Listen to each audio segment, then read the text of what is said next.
Hey everyone, welcome back to my channel. My name is Casey and it's been a little while since you've seen me. I unfortunately did have to cancel Craftmas. Well, the rest of it. I think there were 3 videos that I had to cancel. But anyway, Happy New Year. It is officially the new year when you are seeing this. It's still 2020 from my point of view right now. So the whole reason I'm doing this video is to make sure 2021 is better than 2020. So today I'm going to be making a vision board and I'm going to be walking through the steps that I will use to create my vision board today with you, and you can follow along too. All right, so let's get right into it.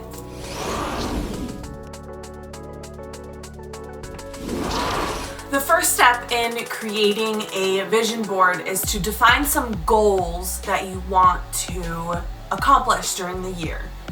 One of the vision board parties that I attended, hosted by Sabrina Phillip, I'll put a link to her blog and her information, everything down below if you want to check her out. The 4 kinds of goals that Sabrina recommends that you set for yourself is an income goal, which is obviously money related, an outcome goal, which is something that you want to accomplish, a process goal, something that you set to help you achieve your income or your outcome goals, and an impact goal, some way that you want to impact people outside of yourself, whether that's donating, volunteering, something like that, or even impacting people through your business. So the kind of impact goal that I want to set for myself is to help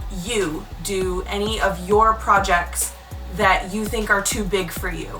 Part of the reason that I created this YouTube channel and business essentially is because I want to share my information. I know a little bit more than the average person about doing home improvements and things like that. My dad had a business doing those kinds of things while I was growing up, and I went with him a lot and I learned a lot.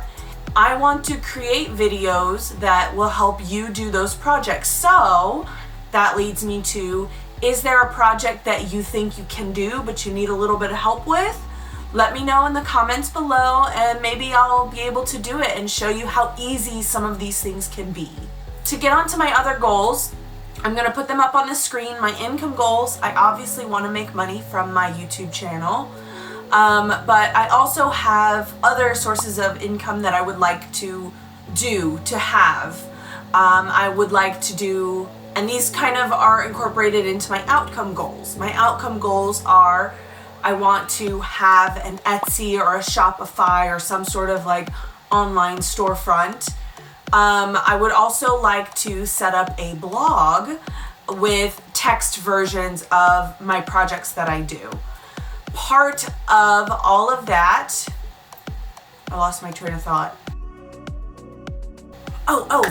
Part of my outcome goals is to set up at craft fairs around my area and the state of Florida. I love doing macrame and I'm hoping to maybe have enough pieces to have a good booth at a craft fair by summer, maybe, hopefully. So keep an eye out for that and see if I will be setting up, and I'll let you know that too. Follow me on Instagram so you can see when that happens. The process goal that I have set for myself is consistency. I want to post a video on YouTube once a week, every Saturday, so stay tuned for everything that I'm going to produce. The other process goal that I'm going to set for myself that's YouTube related is I would like to get into YouTube Shorts. And if you don't know what YouTube Shorts are, it's very TikTok-like. It is a vertical video that is less than 60 seconds. The next step is to create a word or come up with a word that kind of embodies all of those things. I have chosen my word to be creative. I want to be creative in all aspects of my life, not just the business side of things here on YouTube, but anywhere and everywhere. So creative is my word, and I am going to include that on my vision board. Now is the fun part, is finding photos to represent your goals.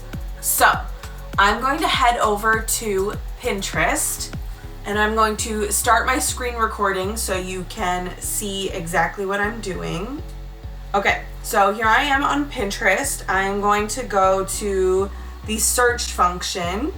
One of the things that you are going to see in the next couple of months of my videos is an office makeover. Now, it's not just my office, it's going to be a guest bedroom, a craft room, catch-all kind of room, but it's pretty bad right now.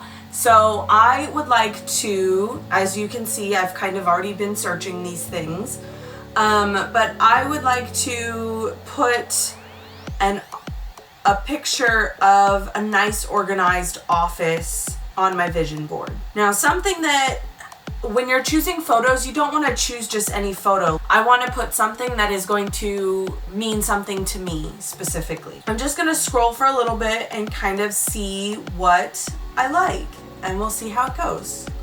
Now, this one I like. There's gray walls. I do want to do gray walls. I want to do wood floating shelves. I want to do a wood desk.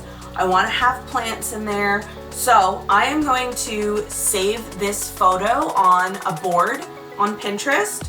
And then I'm just going to go through and save a bunch of photos to this board. Everything that I've read and learned and seen over the past couple of days while I've been setting this up is that you don't want to do too many photos. So everybody recommends between like 12 to 15 photos.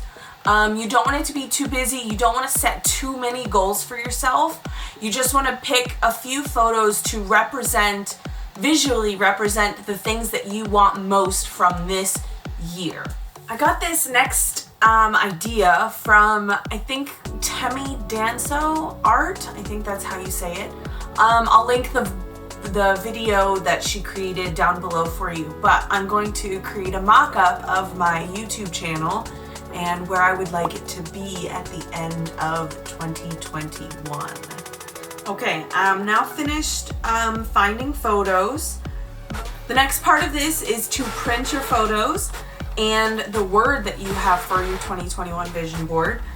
I did mine on Canva, but you can do it on Word or Pages or anything really where you can change the font.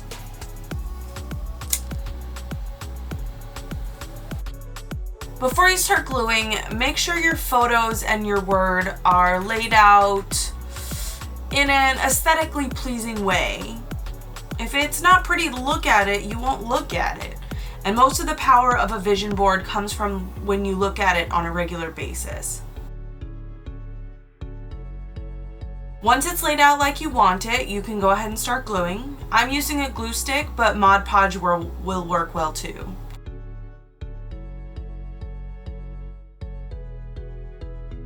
I'm also going to go one step further and be a little creative with my word. I'm going to use some tracing paper that I made. You can see this video if you want to make your own. And I'm going to paint it with my favorite color.